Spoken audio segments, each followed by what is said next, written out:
Salut tout le monde! Ce soir, nous allons voyager dans une période que, franchement, personne ne voudrait revivre sans une machine à sandwich. Une époque où votre ventre était aussi vide que votre futur et où le mot « festin » voulait simplement dire « il reste une croûte de pain ». Ce soir, on vous embarque au cœur d'une famine médiévale. Vous y êtes. Enfin, vous y serez. Avant de vous mettre à l'aise, prenez un instant pour aimer la vidéo et vous abonner, mais seulement si vous appréciez vraiment ce que je fais ici. N'hésitez pas à me dire d'où vous regardez et surtout, quelle heure il est chez vous. Maintenant, tamisez les lumières, allumez peut-être un ventilateur pour un léger bourdonnement de fond et commençons ensemble l'aventure de ce soir. Vous vous réveillez, non pas avec l'élan d'un héros, mais avec un grognement des entrailles. Il fait froid. L'hiver ne veut pas partir et votre lit, si on peut appeler 3 bottes de paille une literie, n'a rien gardé de votre chaleur nocturne. Vos jambes sont engourdies, votre gorge râpeuse, et la seule chose que vous ressentez vraiment, c'est ce creux au fond de votre ventre. Le silence est pesant. Il n'y a ni chant d'oiseau, ni claquement de marmite. Pas de bouilloire qui siffle. Juste le craquement paresseux du bois mal sec dans la cheminée. Il faut dire qu'il n'y a plus grand-chose à brûler. Vous avez déjà utilisé une porte pour vous réchauffer la semaine dernière. Vous vous asseyez lentement. Vos genoux grincent. Le sol est froid sous vos pieds nus. Vos orteils ressemblent à des raisins secs trop confiants. Vous fouillez machinalement dans votre sac de toile suspendu près de l'âtre. Peut-être qu'un miracle s'y est glissé pendant la nuit. Une pomme oubliée, un œuf égaré, un bout de fromage un peu suspect mais mangeable. Rien. Juste quelques miettes qui ont l'audace de vous faire éternuer. Vous pensez à ce qu'il vous reste, un bol en bois, une cuillère usée jusqu'à la moitié et un esprit encore assez vaillant pour faire des plans, un peu illusoires. Vous regardez dehors. Le soleil se lève lentement, paresseusement, comme s'il savait que la journée ne servira pas à grand-chose. Et pourtant, il va falloir bouger. Un fait historique? Allons-y. Au Moyen Âge, les famines n'étaient pas rares. On estime qu'en Europe occidentale, au moins une famine grave survenait tous les 10 ou 15 ans. Les grandes sécheresses, les mauvaises récoltes, ou encore les guerres, qui ne manquaient jamais d'interrompre joyeusement les semailles, pouvaient transformer une région entière en désert de ventre vide. La plus célèbre, celle de 1315 à 1317, a laissé des milliers de villages totalement exsangues. Et dans ces moments-là, la nourriture devenait un luxe plus précieux que l'or. Vous vous redressez donc, avec la détermination d'un escargot fatigué. Vous repensez au pain noir que vous aviez la semaine dernière. Il sentait un peu le moisi et croquait sous la dent, non pas de croustillant, mais à cause des petits graviers qu'on ajoutait pour le rendre plus consistant. Ce pain-là, vous en rêvez aujourd'hui comme on rêve d'un dessert dans une publicité bien lumineuse. Votre voisin, qui vit dans la maison attenante, vous a dit hier qu'il avait entendu parler d'un vieux pommier qui tiendrait encore quelques fruits séchés, tout rabougris, perchés là-haut. Mais il faudrait escalader. Et vous n'avez pas l'énergie pour tomber d'un arbre aujourd'hui. Vous essayez d'avaler votre salive. Elle est épaisse. Votre estomac vous donne un coup sec comme un rappel. Il faut sortir. Peut-être qu'aujourd'hui, quelqu'un a trouvé un lapin, ou une betterave oubliée, ou un miracle. Les historiens se disputent encore pour savoir si, pendant les grandes famines, les autorités locales, seigneurs, abbés, notables, faisaient vraiment tout ce qu'ils pouvaient pour aider les villageois. Certains manuscrits parlent de distribution de nourriture, d'ouverture des greniers, de sermons encourageants, ce qui n'aide pas vraiment à digérer, disons-le.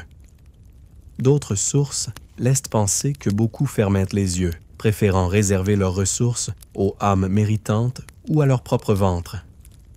Allez savoir. Vous ouvrez la porte de votre cabane. L'air froid vous pince le visage. Quelques flocons résistent encore sur les toits de chaume. Dans les champs, plus rien ne bouge. Même les corbeaux ont l'air déprimés. Ils vous regardent comme si vous étiez une future collation. Charmant. En marchant vers la ferme voisine, vos pas font crisser la terre gelée. Vous remarquez que la petite croix en bois plantée près du puits a une corde neuve. Peut-être que la famille d'à côté a perdu quelqu'un récemment. Ou peut-être que la corde a simplement été volée ailleurs. En période de disette, même la corde devient précieuse. Et là, vous pensez à l'anecdote insolite que le vieux Martin racontait toujours au coin du feu, celle d'un homme qui, lors d'une famine, avait essayé de faire rôtir de la boue mélangée à de la graisse de rat. Non seulement c'était immangeable, mais il paraît que ça sentait si fort qu'aucun chat n'est revenu au village pendant 2 semaines. Ce genre d'histoire fait rire. Quand on n'a pas faim, vous arrivez devant l'ancienne grange, fermée, cadenassée même, comme si elle contenait un trésor. Peut-être le cas, ou peut-être juste 3 bottes de foin qui valent désormais plus qu'un cheval. Un enfant vous croise, pieds nus, visage noirci, tenant ce qui ressemble à un navet comme s'il s'agissait d'un sceptre royal. Il ne vous sourit pas, il vous jauge. Vous comprenez qu'il ne le partagera pas. Vous continuez d'avancer. Les pas sont plus lents. Votre ventre ne grogne plus. Il fait des pauses comme s'il économisait ses forces pour un râle plus impressionnant plus tard. Et dans tout ça, vous commencez à vous demander « Jusqu'à quand? Combien de temps peut-on tenir comme ça? » Vous vous rappelez avoir entendu dire que, dans certains monastères, on mangeait du cuir bouilli. Les sandales de rechange n'étaient pas pour les pieds, elles étaient pour la soupe. Et pourtant, malgré tout cela, vous avancez, parce qu'au fond, vous espérez. Peut-être que demain, quelqu'un aura du blé. Peut-être qu'il pleuvra, et que les semences jetées trop tôt prendront quand même. Peut-être qu'un seigneur ouvrira son grenier. Peut-être qu'un miracle vous attend juste derrière la colline. Mais pour l'instant, il faut juste survivre à cette journée. Vous sortez du hameau sans dire un mot. Ce matin-là, même les chiens ne vous aboient pas dessus. Peut-être qu'eux aussi ont mieux à faire, ou peut-être qu'ils n'ont plus la force. Vous suivez un petit sentier qui serpente entre les champs, les bottes crissant sur le givre. Vous savez que vous ne trouverez rien, mais vous y allez quand même. Parce que rester assis, c'est entendre son estomac hurler encore plus fort. Au loin, la terre est rigide, grise, inerte. On dirait une mer figée. Les sillons des labours anciens sont encore visibles, mais tout est vide. Rien ne pousse. Même les mauvaises herbes ont décidé de passer l'hiver au lit. Vous grattez un peu la terre d'un bout de bois, elle résiste comme une pierre. Pas un ver, pas une racine. Même la boue a déserté. Vous vous souvenez des récoltes d'il y a 2 ans. Le vent chaud, le chant des moissonneurs, les sacs de grains empilés dans la grange. C'était une autre vie. Celle d'avant les pluies incessantes, la pourriture des semences, puis l'hiver qui a tout figé. Vous vous souvenez du goût du pain blanc? Vous vous souvenez, et c'est cruel. Un fait historique, pendant que vous observez cette désolation, lors de la grande famine de 1315 à 1317, des pluies exceptionnelles ont ruiné les récoltes dans presque toute l'Europe du Nord. Les céréales ont germé sur pied. Les moulins ont tourné à vide. Les animaux sont morts de maladie ou faute de fourrage. Et pour les gens comme vous, petits paysans, cela signifiait surtout plus de pain, plus de soupe, plus de rien. Vous atteignez le champ de Rave, abandonné. Vous en avez entendu parler la veille par un garçon au regard fuyant. Peut-être qu'il en reste 1 ou 2, avait-il dit. L'espoir, c'est contagieux. Vous fouillez le sol, grattant entre les cailloux gelés. Vous tombez sur une racine, dure comme le manche d'un balai. Vous la déterrez. Ce n'est pas une rave. C'est un os. De quoi? Aucune idée. Vous le jetez plus loin, avec un frisson pas tout à fait lié au froid. Vous continuez à chercher. Vous grattez, vous tirez, vous soupirez. Finalement, vous tombez sur quelque chose de mou, de rond. Une rave desséchée, ratatinée, presque confite par le gel. Une trouvaille digne d'une médaille olympique. Vous l'essuyez soigneusement sur votre tunique et vous la glissez dans votre poche. Vous ne la mangerez pas maintenant. Ce serait trop cruel de la voir disparaître en 2 bouchées. Vous la gardez comme un talisman. Vous remarquez une silhouette au loin, courbée, elle aussi en train de gratter le sol. Une femme ou un homme, difficile à dire. Tout le monde ressemble à une ombre ces temps-ci. Vous ne vous approchez pas, chacun son coin, chacun sa maigre chance. Et puis, soudain, un bruit, un cri bref, suivi d'un silence plus tendu encore. Vous vous redressez, tendant l'oreille. Un animal, un cri de faim, ou peut-être une simple dispute entre 2 affamés. C'est devenu courant. Il y a 2 semaines, une altercation a éclaté dans le village à propos d'un œuf. Un œuf unique, pondu par une poule miraculeusement vivante. 3 personnes s'en réclamèrent la propriété. Au final, le chien du forgeron l'a mangé. Vous revenez lentement vers votre hameau, la rave toujours dans la poche. Sur le chemin, vous apercevez le vieux Bertrand, accroupi dans un fossé. Il mâchouille quelque chose, l'air concentré. En vous approchant, vous voyez qu'il suce un vieux morceau d'écorce. Vous hésitez. Peut-être qu'il sait quelque chose que vous ignorez. Ou peut-être qu'il a simplement décidé de se faire les dents. Une anecdote marginale, glissée ici comme un petit clin d'œil triste. Au plus fort des famines, certains paysans broyèrent l'écorce des arbres pour en faire de la farine. Mélangée à de l'eau, elle devenait une pâte grise et amère, difficile à digérer, mais moins dangereuse que l'air vide. D'autres tentaient de cuire des feuilles de ronces ou même de l'argile tamisée. Les historiens se disputent encore pour savoir si les famines étaient perçues comme des châtiments divins ou comme le résultat de mauvais gouvernements. Dans les écrits monastiques, la famine était souvent décrite comme une épreuve envoyée par Dieu pour punir les péchés. Mais dans les chansons populaires, les refrains accusaient souvent les puissants d'avoir gardé pour eux le blé et la viande. Les ballades, même simples, avaient parfois une mémoire plus juste que les chroniques officielles. En rentrant au village, vous remarquez que la fumée a disparu des toits. Plus personne n'a rien à cuire. Plus de feu. Juste des pierres froides et des ventres qui grognent en chœur. Vous passez devant l'église. Le prêtre est assis sur le seuil, l'air absent.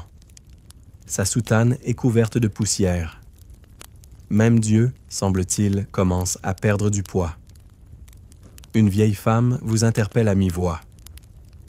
Elle vous tend quelque chose, un peu de sel dans un coin de tissu noué. Contre la fatigue, murmure-t-elle. Vous ne savez pas si c'est vrai, mais vous la remerciez. Elle vous regarde comme si vous étiez déjà un fantôme. De retour dans votre cabane, vous sortez la rave. Vous l'observez longuement, comme une œuvre d'art. Vous la coupez avec précaution en 2. Elle est fibreuse, sans parfum. Mais elle est là. Vous mâchez lentement, longuement. Ce n'est pas bon. Ce n'est même pas nourrissant. Mais ça donne l'illusion, pour quelques minutes, que vous êtes encore vivant. Et alors que vous vous allongez à nouveau dans votre coin de paille, le ventre à moitié rassasié par la pensée, plus que par la rave, vous vous demandez combien de jours vous pouvez encore tenir. Vous vous dites qu'avec un peu de chance, demain, la terre aura changé d'avis. Le lendemain matin, c'est votre nez qui vous réveille. Pas à cause d'un parfum alléchant, non. On n'est pas dans un conte de fées. C'est l'odeur du froid, celui qui pique les narines et s'infiltre dans les os. Vous ouvrez les yeux et le toit laisse passer la lumière d'un soleil paresseux.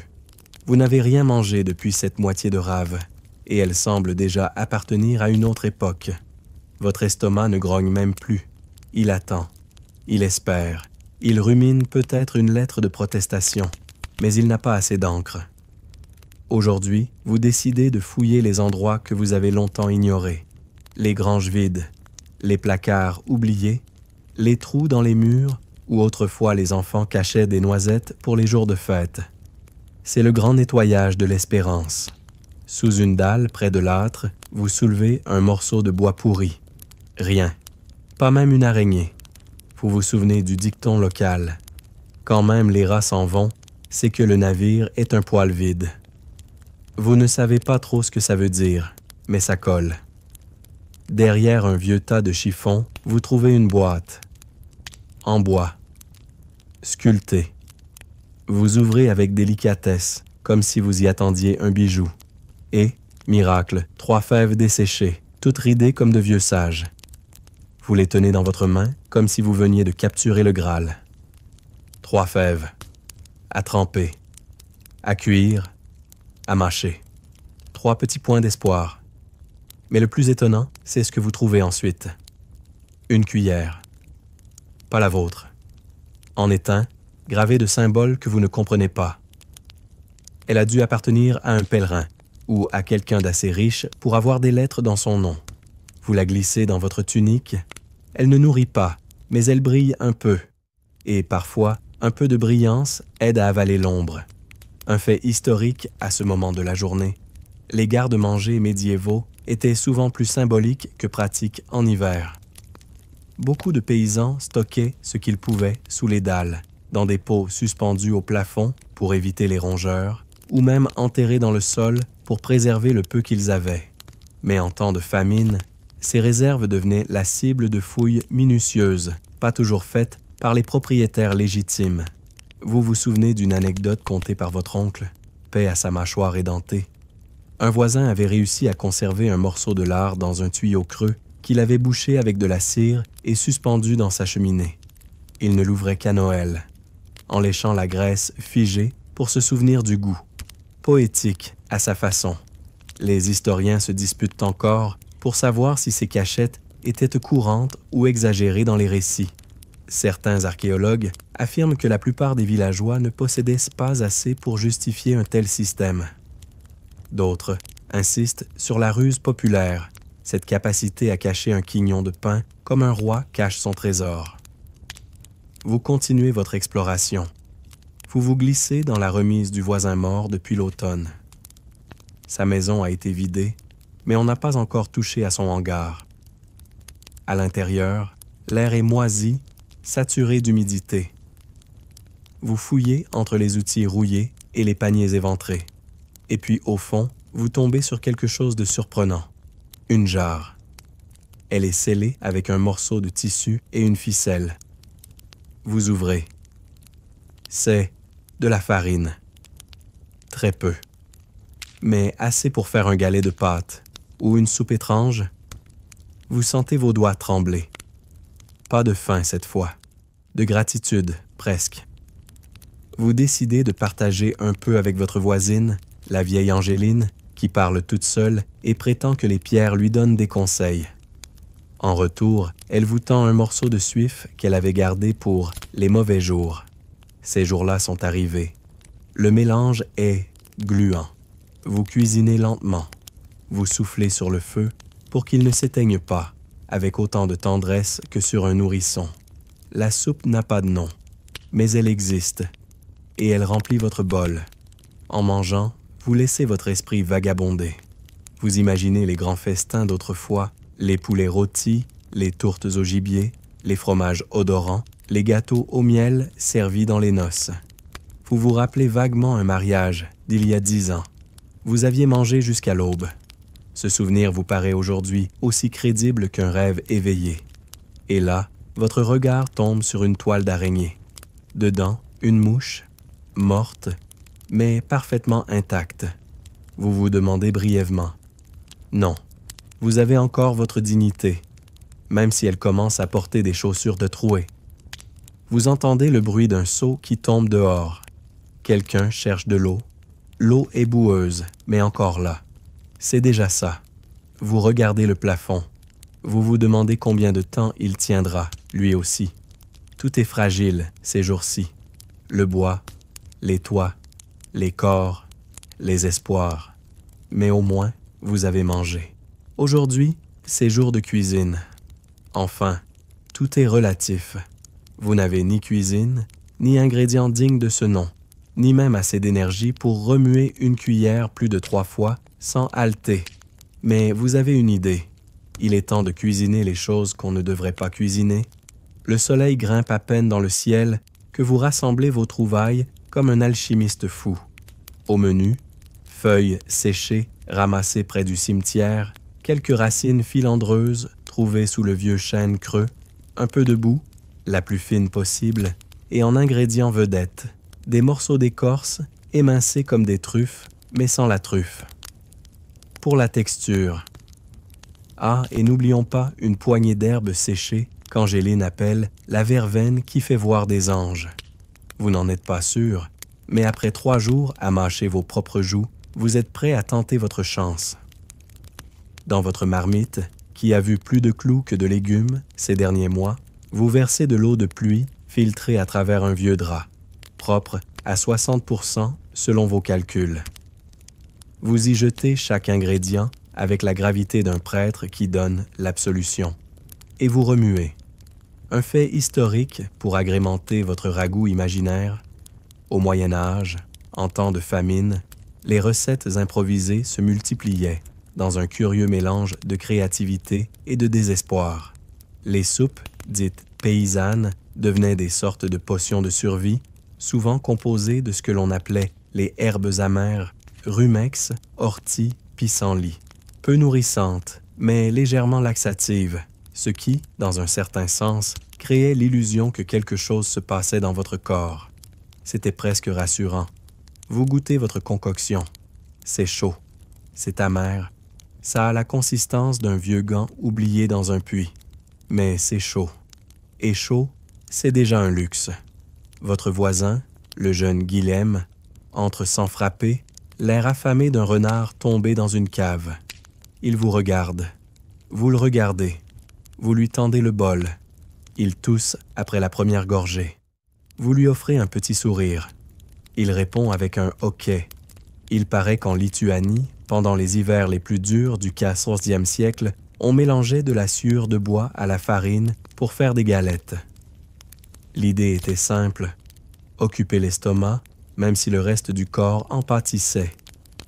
Les chroniques évoquent des pains de cendre ou même des biscuits de terre battue.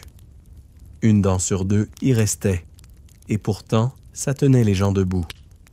Guilhem vous raconte à voix basse que son père a tenté une omelette avec des œufs de crapaud. Il a oublié que les crapauds ne pondent pas comme les poules. Résultat, 2 jours de délire, une nuit à discuter avec un feu éteint, et le matin venu, une passion soudaine pour la sculpture de cailloux. Depuis, le père va mieux, mais il évite les étangs. Les historiens se disputent encore pour savoir jusqu'où allaient réellement ces recettes de survie. Certains pensent que les récits de soupe à la chaussure sont exagérés, des métaphores transformées en anecdotes. D'autres affirment avoir trouvé des résidus organiques dans des pots de cuisine médiévaux contenant des traces de cuir bouilli, d'os rongés jusqu'au centre, voire d'insectes séchés. La vérité se cache peut-être entre 2 repas imaginaires. Dans votre bol, la soupe refroidit lentement. Elle devient visqueuse. Une peau se forme à la surface, comme si elle tentait de se protéger elle-même. Vous la brisez du bout de la cuillère. L'action vous donne un sentiment étrange de pouvoir. En fin de journée, vous essayez une autre recette. Vous pilez les fèves retrouvées dans la boîte en bois, vous ajoutez un peu de cendre propre, si tant est que ça existe, et vous façonnez de petites boulettes que vous faites rôtir près des braises. L'odeur est neutre. Mais quand vous en croquez une, il y a un petit quelque chose, de lointain. Comme un souvenir de repas de Noël passé sous un autre nom. Vous entendez Angéline chantonner dehors. Elle fredonne une mélodie que votre grand-mère chantait autrefois en pelant les navets. Ça parle d'un roi qui mangeait des cailloux dorés et buvait du vent parfumé. À cette heure-ci, c'est un vrai menu. Vous allumez une chandelle. Vous l'avez échangée contre un vieux clou, 2 jours plus tôt.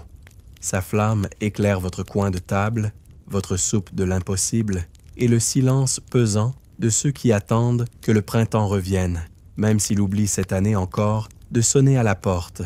Et alors que vous terminez votre bol, vous vous surprenez à dire merci. À quoi? À qui? Vous ne savez pas trop.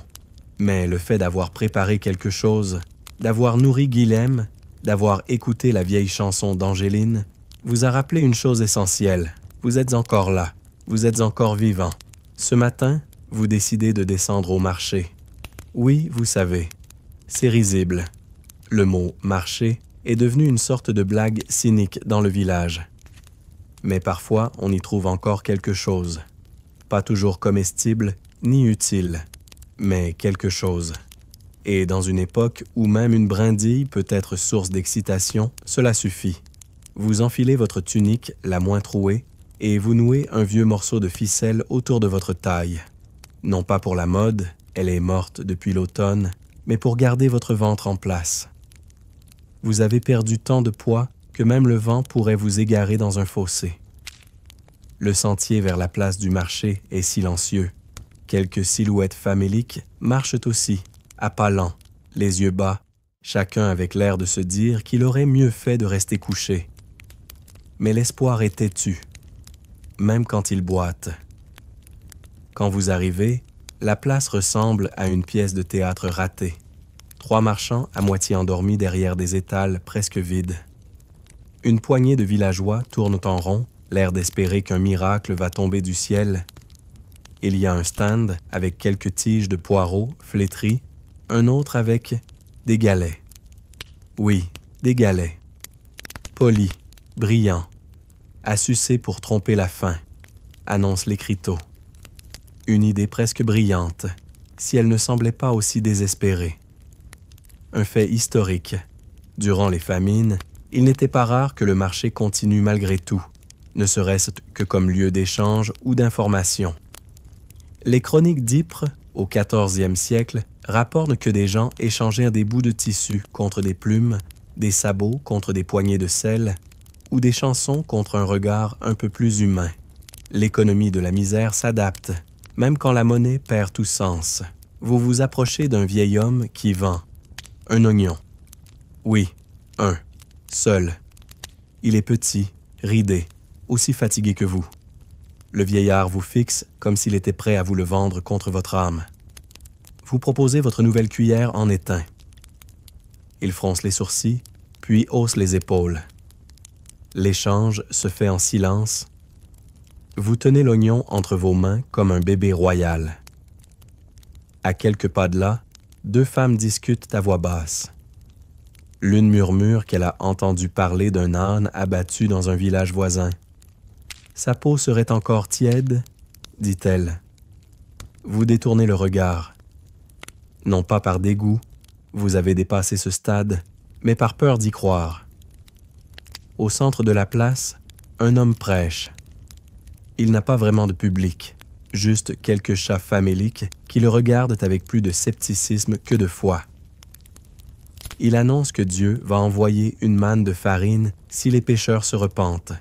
Derrière lui, un garçon vend des poèmes contre des morceaux de charbon. Les poèmes ne riment pas. Le charbon n'est pas sec.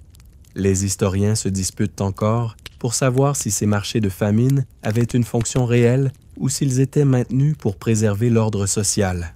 Certains chercheurs pensent qu'ils servaient de soupapes émotionnelles, un lieu où les gens pouvaient au moins feindre la normalité.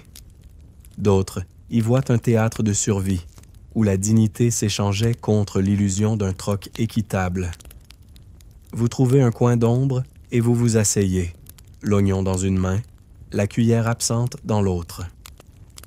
Un garçon passe devant vous avec une marionnette faite de chiffon et de bois. Il chante une comptine. Sa voix est claire, étrange dans cet endroit où tout semble couvert de suie et de fatigue. Il ne demande pas d'argent, juste qu'on l'écoute. Vous repensez au dernier vrai marché que vous avez connu, il y a longtemps. Le bruit, les odeurs de fruits, de pain chaud, de gibier fumé, les cris des vendeurs, les rires. Aujourd'hui, tout est lent, triste, étouffé. Le marché est devenu un musée du vide. Vous décidez de rentrer. Vous passez devant une vieille femme assise par terre, tenant une bourse vide, les yeux fermés. Elle murmure quelque chose. Peut-être une prière, peut-être une recette de galettes. Vous ne demandez pas. Sur le chemin du retour, vous apercevez un lapin, mort, raide, à moitié enseveli dans la neige fondue. Vous vous en approchez. Il a probablement été jeté là, trop vieux, trop malade, ou pas assez mangeable. Vous le prenez quand même. Vous déciderez plus tard quoi en faire. La faim n'est pas difficile, elle est juste persistante. Vous rentrez chez vous, l'oignon dans un tissu, le lapin sous le bras et une mélodie étrange dans la tête. Celle du garçon à la marionnette. Vous ne vous souvenez pas des paroles, mais la cadence vous reste. Elle est douce, rythmée, comme une berceuse qui n'ose plus promettre le sommeil, et alors que vous poussez la porte de votre cabane, vous vous dites que peut-être aujourd'hui, vous avez trouvé plus qu'un oignon. Peut-être que vous avez trouvé une autre forme de nourriture, moins tangible, mais presque aussi nourrissante. Presque. Le lendemain, vous vous levez avec une idée, un peu folle, un peu désespérée. Vous allez monter au château. Oui, ce même château perché sur la colline, celui que tout le monde évite depuis que la famine a transformé le village en musée du silence. Vous y êtes déjà allé autrefois, pour la corvée, pour les dîmes, pour les mauvaises nouvelles, jamais vraiment pour chercher de l'aide. Mais aujourd'hui, vous en avez marre d'attendre que les miracles tombent du ciel. Et puis, à bien y réfléchir, c'est là que la nourriture est probablement encore entreposée, derrière les murs de pierre, dans les greniers que les seigneurs n'ont pas encore pillés eux-mêmes. Il faut bien que quelqu'un tente sa chance, non? Vous préparez un petit baluchon, votre demi-oignon, un bout de bois pointu, on ne sait jamais, et la vieille chaussure que vous utilisez comme oreiller. Si tout tourne mal, vous pourrez toujours camper discrètement dans les douves, avec un peu de dignité et beaucoup de froid. La montée est longue, le sentier est boueux, et vos jambes sont des ficelles nouées. Chaque pas vous rappelle à quel point la faim vous a rétréci. Le vent vous frappe comme un gardien trop zélé.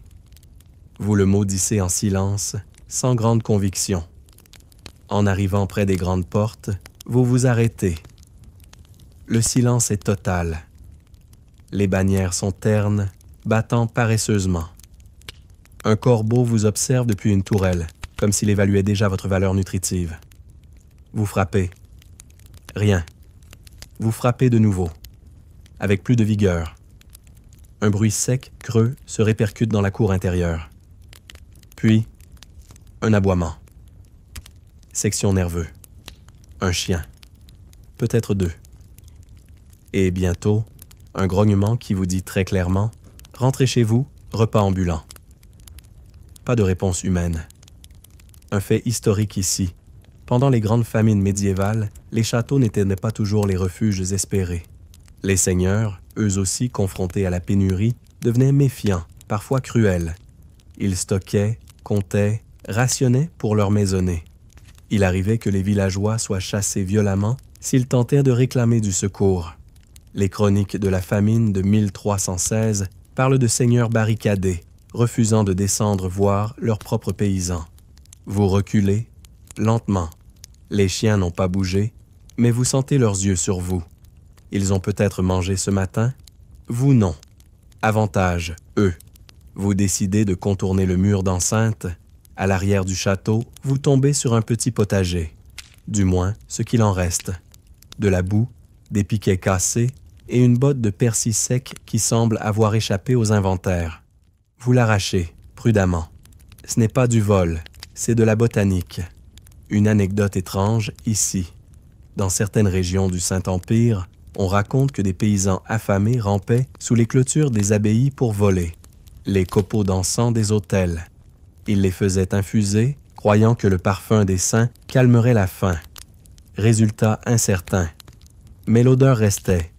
Vous trouvez un vieux banc de pierre près d'une des annexes. Vous vous asseyez et vous attendez. Peut-être qu'un serviteur passera, qu'un écuyer compatissant vous glissera une bouchée, ou, à défaut, un regard. Mais rien. Le château semble endormi, ou peut-être vidé. Les historiens se disputent encore pour savoir si les nobles se sentaient moralement responsables de leurs villageois en temps de crise. Certaines lettres conservées montrent des seigneurs compatissants, partageant leurs grains, ouvrant les portes des cuisines. D'autres décrivent des forteresses devenues des îles d'abondance dans un océan de misère. Comme toujours, l'histoire hésite entre le conte de fées et le cauchemar poli. Vous vous relevez. Vous n'êtes pas fâché. Juste vidé. Vous n'attendiez pas grand-chose. Vous avez eu un peu de persil. C'est toujours ça. Vous jetez un dernier regard vers les hautes fenêtres. Une silhouette vous regarde, brièvement. Ou peut-être que c'est votre imagination. En descendant, vous croisez un enfant qui grimpe, seul, tenant un sac vide. Il ne vous parle pas. Vous échangez un hochement de tête. Solidarité muette des affamés. De retour au village, vous faites infuser le persil dans de l'eau chaude. Ce n'est pas un repas. Ce n'est même pas une boisson. C'est un acte de résistance. Le goût est fade, légèrement amer, mais c'est chaud, et cela suffit pour quelques instants. Et pendant que vous buvez à petites gorgées, vous vous demandez si le Seigneur, là-haut, mange à sa faim, ou s'il boit aussi, dans sa grande salle vide, une soupe de persil, mais dans une coupe en argent. Le lendemain, l'église sonne la messe plus tôt que d'habitude. Pas de grande cloche triomphale, non. Juste un dong fatigué, un peu de travers, qui donne plus envie de se recoucher que de se repentir. Pourtant, vous vous levez, parce qu'aujourd'hui, c'est jour de charité. La rumeur a circulé hier soir comme une étincelle dans un champ sec. Le prêtre va distribuer du pain béni. Pas beaucoup, mais assez pour que les anciens, les boiteux, les désespérés se traînent jusqu'au parvis. Et vous, vous avez une démarche d'ancêtre arthritique depuis 2 semaines. Vous êtes légitime. Vous enfilez vos haillons, un bonnet élimé et votre plus beau sourire de miséricorde. Non pas par hypocrisie, mais parce que vous avez compris, la faim, ça rend humble et parfois un peu acteur. Devant l'église, une file s'étire déjà. 20 personnes, peut-être 30. Chacun évite les yeux de l'autre. La honte est une denrée encore bien partagée. Vous reconnaissez Guilhem, Angéline et même le vieux Martin, celui qu'on pensait mort depuis mardi. Le prêtre sort enfin tenant un panier. Ce n'est pas une corne d'abondance, plutôt une corne de chèvre malade. À l'intérieur, quelques croûtes, des morceaux de pain noir durci et des restes de galettes d'avoine, cassées comme du plâtre. Mais ça sent le pain, et ce parfum vous chatouille l'âme. Un fait historique ici, dans de nombreuses paroisses, les distributions d'aumônes pendant les famines étaient organisées chaque semaine, parfois plus souvent. On appelait cela les charités paroissiales. Il s'agissait moins de soulager la faim que de maintenir un semblant de cohésion sociale. Et puis, nourrir les pauvres, c'était bon pour l'âme. Du moins, pour celle de celui qui donnait. Le prêtre, une silhouette maigre, dans une soutane tachée, récite une prière. Puis il commence la distribution. Un morceau par personne, pas plus. Et surtout, pas de retour possible. Quand vient votre tour, il vous tend un morceau de pain aussi petit que votre pouce. Vous hochez la tête. Il vous bénit. Vous essayez de sourire. Votre estomac, lui, boude déjà. Derrière vous, un enfant pleure doucement. Il n'a rien eu. Vous vous retournez. Sa mère le serre dans ses bras, lui tend une miette. L'enfant lèche son doigt. Vous ne savez pas quoi faire. Alors vous baissez les yeux. Une anecdote étrange. Certaines communautés monastiques distribuaient aussi des pains de silence, de petits quignons qu'on offrait aux mendiants à condition qu'ils ne disent pas un mot pendant toute la cérémonie. Une sorte de jeu cruel entre foi et faim. D'autres offrirent des potages, mais uniquement après avoir assisté à la messe complète. 1 heure debout, à jeun, dans le froid. Les historiens se disputent encore pour savoir si ces aumônes étaient réellement efficaces. Certains pensent qu'elles permettaient de sauver quelques vies, d'éviter des émeutes. D'autres y voient un simple moyen de maintenir le pouvoir spirituel sur les masses affamées. en échange d'un quignon et d'un sermon. Vous retournez vous asseoir dans le coin de la nef. La lumière des vitraux découpe les visages en couleurs fatiguées. Vous regardez votre morceau de pain.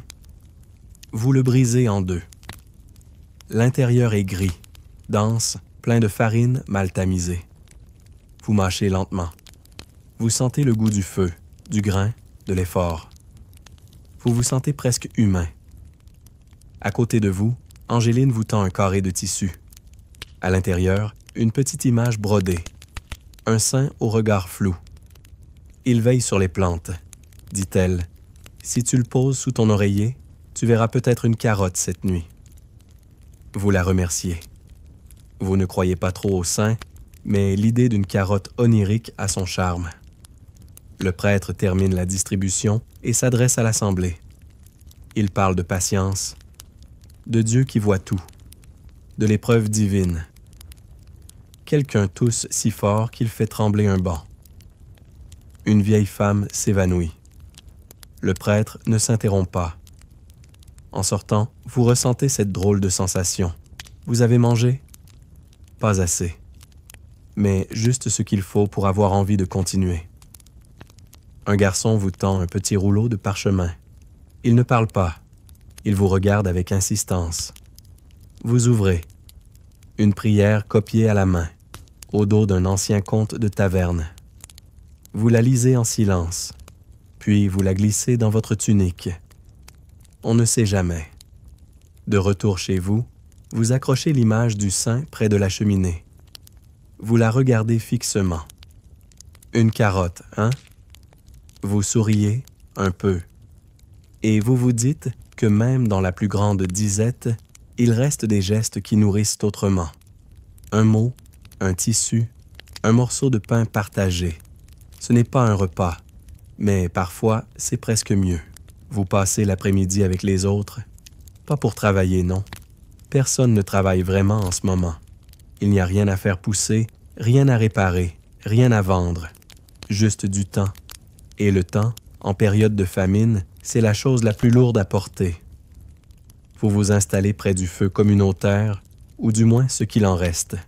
Quelques braises dans un cercle de pierre, entretenu avec plus de foie que de bois. Guilhem est là. Angéline aussi. Martin, toujours pas mort, gratte une vieille flûte avec ses ongles. Ça ne produit aucun son, mais ça l'occupe. Personne ne parle au début. Le silence est comme une couverture râpeuse qu'on partage à contre-cœur. Puis, lentement, les mots sortent, doucement, comme des ruisseaux gelés qui commencent à couler.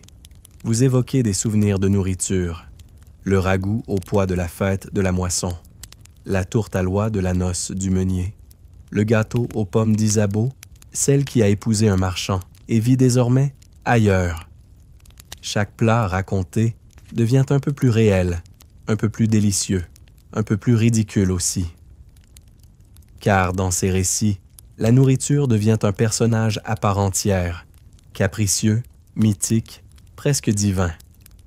Un fait historique ici, les historiens ont noté que, pendant les grandes famines, les gens développaient une véritable obsession pour la nourriture passée.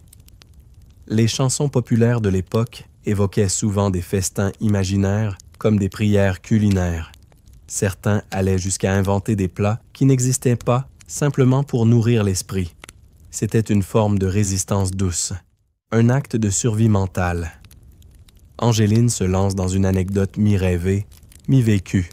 Elle parle d'une soupe faite avec de la bière tiède, un œuf de canne et du thym sauvage qu'elle jure avoir cueilli au bord du cimetière. Elle décrit le bouillon, le parfum, la chaleur dans la gorge. Vous avez l'impression d'y être. Guilhem ferme les yeux. Vous salivez un peu. Ce n'est pas très poli, mais personne ne dit rien. Et puis vient le tour de Martin. Il raconte l'histoire de la saucisse céleste. Une invention purement verbale. Une saucisse longue comme un bras, faite de bœuf, d'herbe et de secrets qu'un ange aurait laissé tomber par erreur dans une étable en Picardie. Le fermier l'aurait mangé, puis envolé. On ne sait pas si c'est la digestion ou le miracle qui l'a soulevé. Martin rit tout seul. Vous aussi. Un peu. Les historiens se disputent encore pour savoir dans quelle mesure ces récits collectifs servaient de stratégie psychologique. Était-ce une simple manière de passer le temps? Une thérapie communautaire? Une forme de distraction salvatrice? Certains chercheurs parlent même de résilience gastronomique, le fait de parler de nourriture comme on parlerait d'un dieu absent. Guilhem raconte alors son plat préféré, des œufs durs trempés dans du vinaigre de pomme. Il les appelle les œufs qui piquent la langue. Il ferme les yeux, mime la surprise de la première bouchée, exagère un peu. Vous l'imitez. Une scène entière se joue entre vous comme une pièce montée de souvenirs gustatifs, et vous vous rendez compte que vous n'avez pas pensé à votre ventre depuis quelques minutes.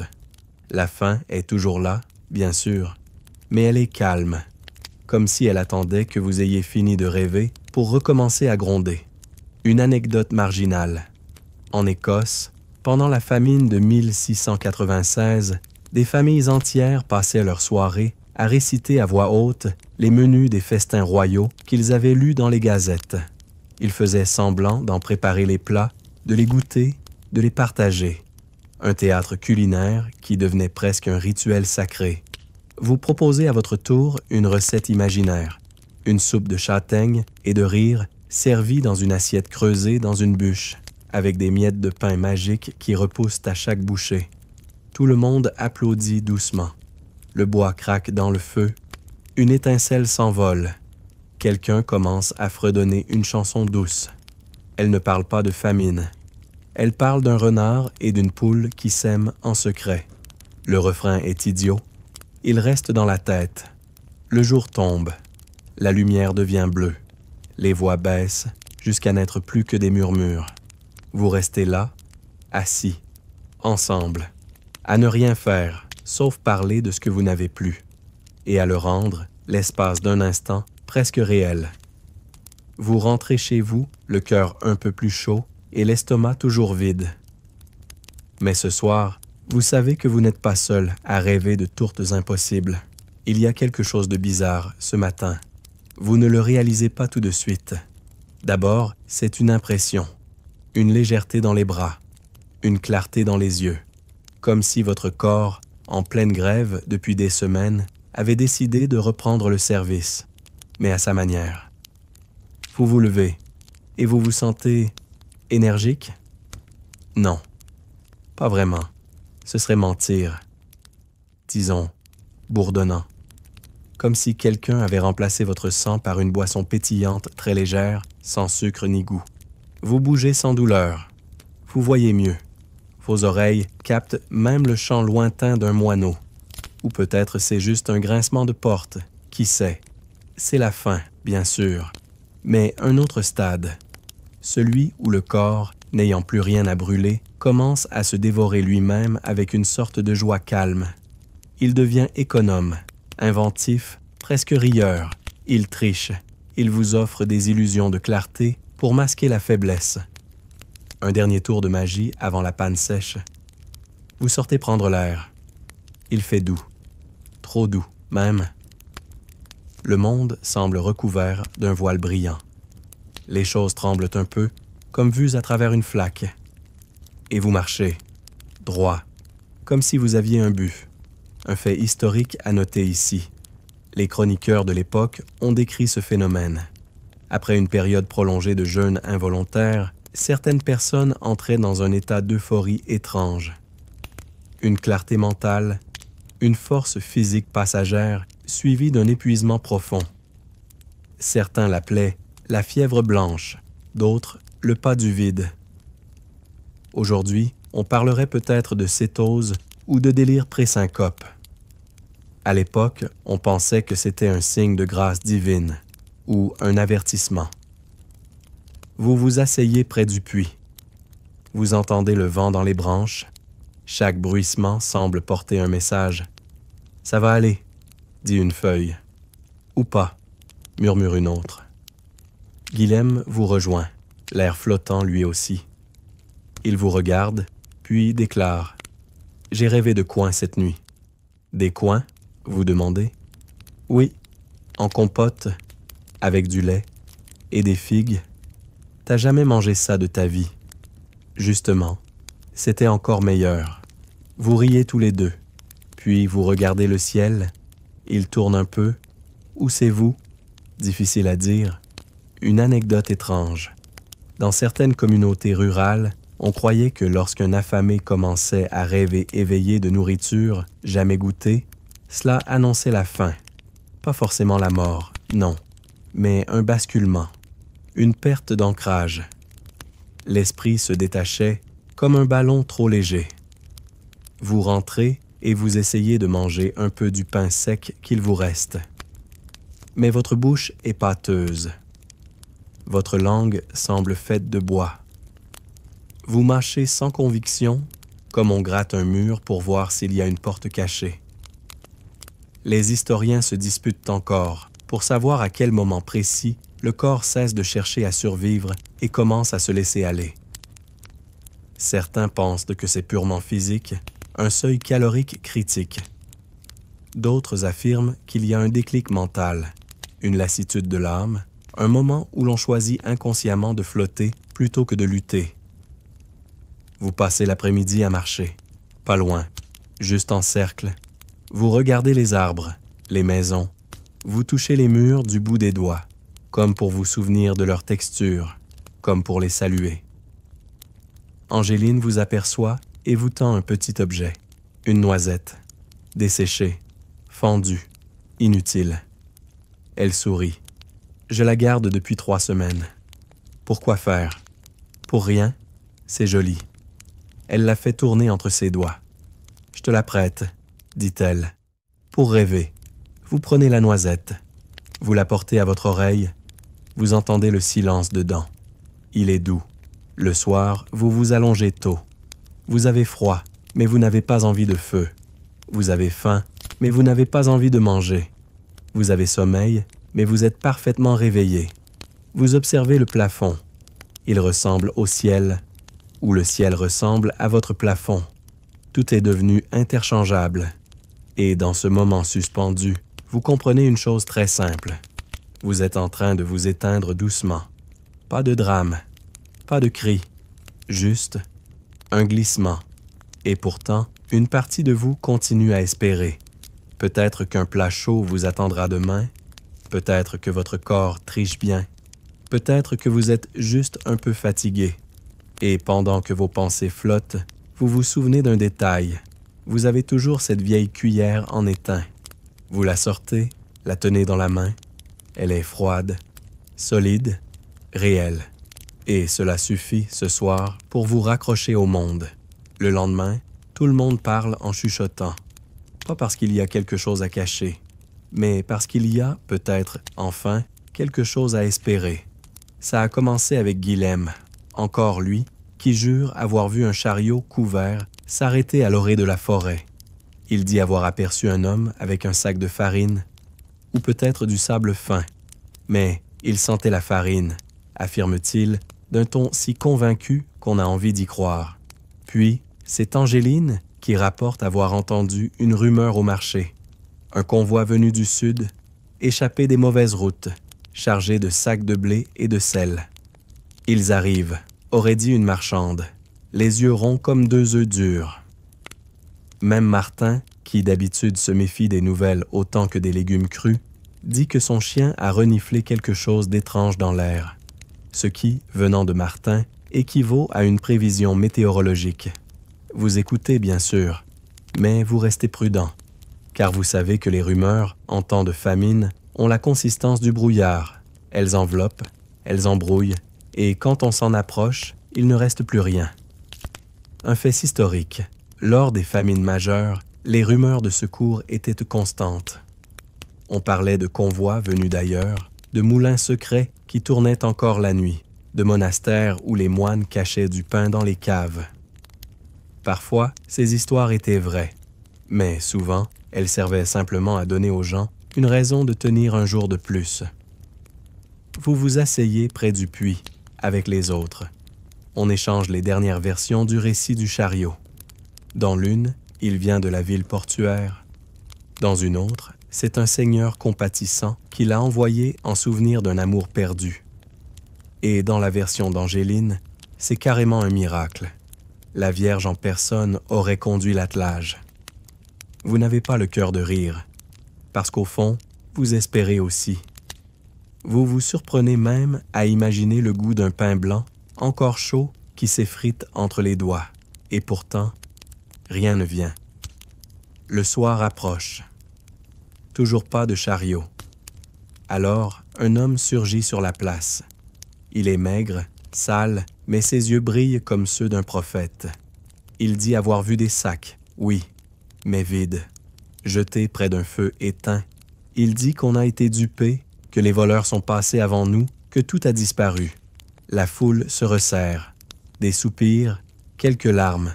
Personne ne crie. Il n'y a plus assez de force pour ça. Une anecdote marginale ici.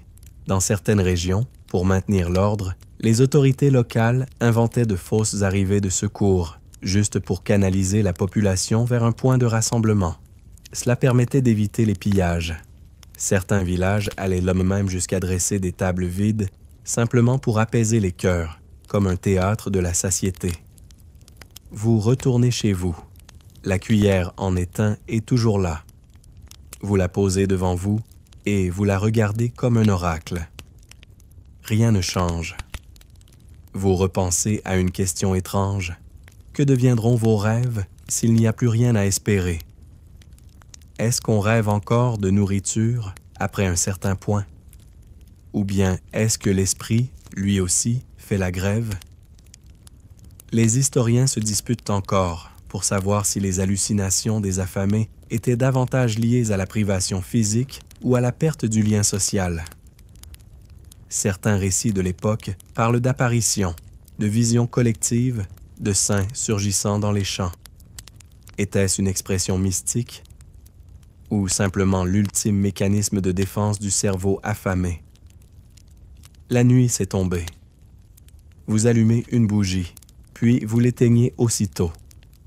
Il ne faut pas gaspiller. Vous vous allongez dans le noir.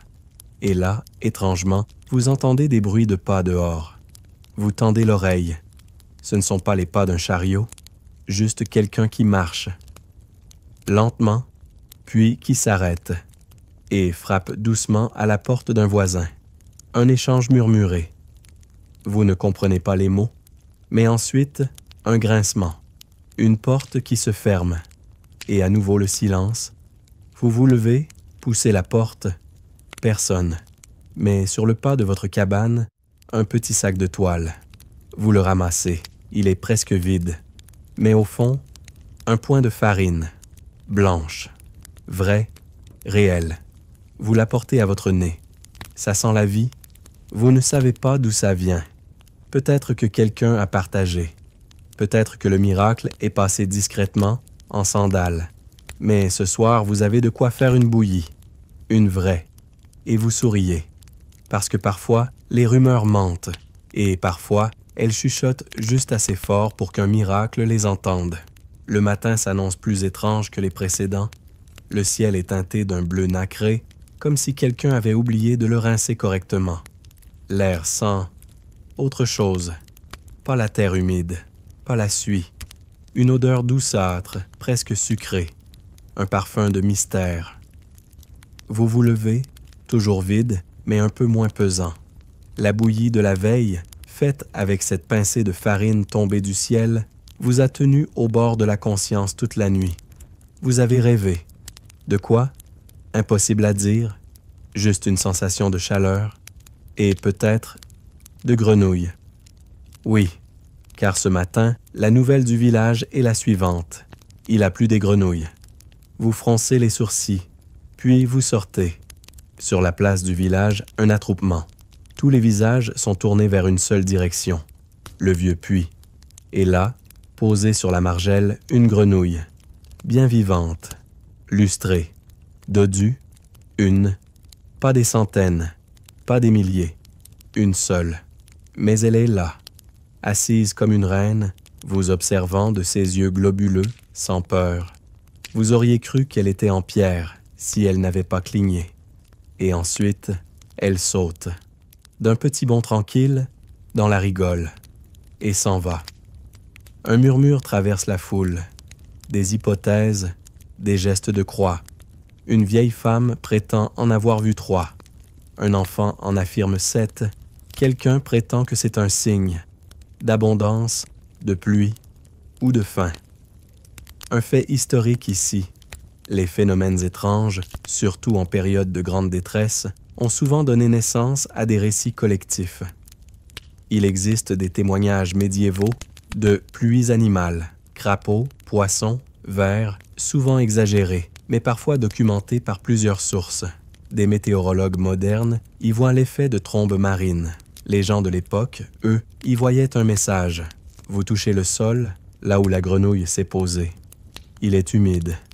Il n'a pas plu, mais il est humide. Vous regardez Guilhem. Il hausse les épaules. Angéline, elle, a les larmes aux yeux. Elle est revenue, murmure-t-elle. Qui ça? La chance ou la folie? Peut-être les deux. Vous riez doucement, car vous comprenez ce qu'elle veut dire. Quand une grenouille devient une prophétie, c'est que l'espoir est revenu, même s'il boite, même s'il a les pattes palmées. Une anecdote marginale. Dans certains villages du sud de la France, les grenouilles étaient vues comme des messagers des marais sacrés. Si une grenouille entrait dans une maison pendant une disette, cela annonçait souvent une guérison prochaine, ou un mariage. Parfois les deux, dans le désordre. Dans l'après-midi, le ciel se couvre. Une vraie pluie commence à tomber. Pas violente, pas glaciale. Une pluie lente, tiède, presque affectueuse. Elle glisse sur les toits, danse sur les seaux vides, détrempe la terre durcie. On dirait qu'elle vous demande pardon. Les historiens se disputent encore sur l'effet psychologique des petits événements insolites pendant les famines. Certains estiment qu'ils redonnaient un cadre symbolique, une explication au chaos. D'autres y voient des hallucinations collectives, induites par le manque de nutrition. La vérité, comme souvent, est suspendue quelque part entre le besoin de sens et le besoin d'eau. Vous sortez un vieux récipient. Vous le tendez sous la pluie. Les gouttes tombent dedans avec un rythme hypnotique. Ploc, ploc, ploc. Et soudain, une autre grenouille saute à vos pieds. Elle vous regarde, puis disparaît dans l'herbe. Ce soir-là, vous préparez une infusion de plantes avec l'eau de pluie. Pas grand-chose. Mais elle a un goût particulier. Le goût de l'attente soulagée. Le goût de la rumeur confirmée. Vous allumez une chandelle. Pour une fois, vous n'avez pas peur de l'éteindre trop vite. Elle danse doucement. Et alors que vous vous allongez, vous murmurez à la nuit. Merci la grenouille.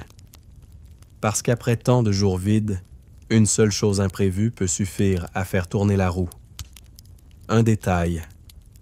Un bond. Et ce soir, votre esprit flotte non plus dans la faim, mais dans la douce absurdité du monde. Vous ne vous êtes pas réveillé. Pas vraiment. Vous avez juste glissé hors du sommeil comme une barque détachée, flottant entre les rives du rêve et de la réalité. Votre corps est toujours là, posé, pesant. Mais votre esprit, lui, flotte un peu plus haut que d'habitude. Il ne fait ni froid, ni chaud. Il fait ce temps étrange qui ne dit rien. Votre ventre, curieusement, ne réclame plus. Il s'est tu, comme un tambour troué. Et vous vous demandez si ce silence est une trêve ou un adieu. Aujourd'hui, vous ne bougez presque pas. Pas par paresse, pas par faiblesse. Simplement parce que le mouvement ne vous semble plus nécessaire. Vous avez déjà vu tout ce qu'il y avait à voir. Le puits, le marché, le château, la grenouille. Il ne reste plus que vous. Et la lenteur. Un fait historique, très simple. Dans les récits de famine, les derniers jours des affamés étaient souvent marqués par cette étrange paix. Les témoins parlent d'yeux brillants, de paroles douces, de chants murmurés dans le vide. comme si la souffrance s'était évaporée, laissant place à un calme presque gênant. Le corps s'éteint, mais l'âme, elle, s'étire une dernière fois. Vous regardez le plafond. Vous y voyez des formes, des visages, des paysages, des plats. Ah oui, les plats. Vous imaginez une grande table, recouverte d'un drap blanc. Au centre, un potage épais avec des haricots fondants et des carottes sucrées, des pains encore tièdes, craquant sous la main, une volaille rôtie, des figues, une poire pochée au vin, du fromage, du miel et un verre d'eau, fraîche. Autour de la table, les gens du village. Guilhem, Angéline, Martin, tous rient, mangent, se servent à nouveau. Et vous, au bout de la table, vous tenez votre cuillère en éteint comme un sceptre. Mais en vrai, vous êtes toujours allongé. Et le seul bruit, c'est celui du vent dehors. Il ne siffle plus. Il soupire. Les historiens se disputent encore pour savoir si, dans ces moments-là, on comprend quelque chose de profond. Certains croient à une illumination. D'autres pensent que c'est simplement le cerveau qui, privé de sucre, devient poète. Peu importe. Vous vous sentez bien, léger, comme si la faim avait fini par vous creuser un passage vers l'intérieur. Alors vous vous levez? Oui, vraiment, lentement. Chaque geste est un adieu. Vous prenez votre bol, vide, votre cuillère, fidèle. Vous sortez. Le ciel est pâle, mais beau. Il a cette couleur qu'on ne sait jamais nommer. Entre le gris et l'or. Entre la faim et l'espoir. Sur la place, vous croisez Angéline. Elle vous sourit. Vous ne savez pas si elle est réelle ou si vous l'avez inventée. Mais vous lui rendez son sourire. Un garçon chante.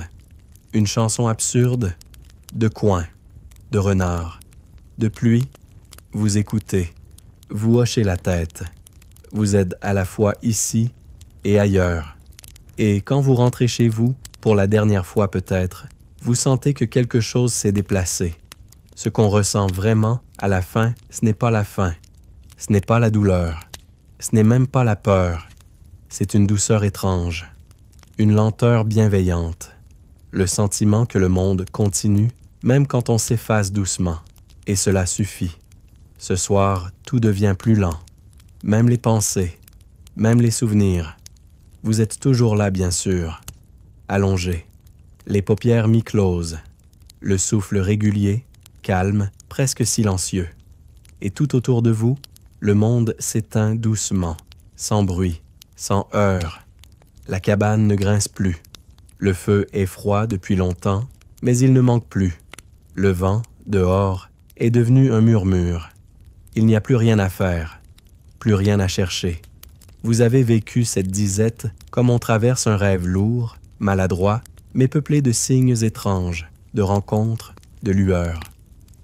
Vous vous souvenez des visages, des soupes imaginées, des rumeurs de farine, des grenouilles solitaires, de la cuillère d'étain. Et là, au bord du sommeil, vous souriez doucement. Car ce qu'on ressent vraiment, à la fin, ce n'est pas la faim, c'est la paix. Une paix lente, vieille comme la terre, qui s'installe dans le moindre de vos os. Alors reposez-vous maintenant. Fermez les yeux. Vous êtes arrivé.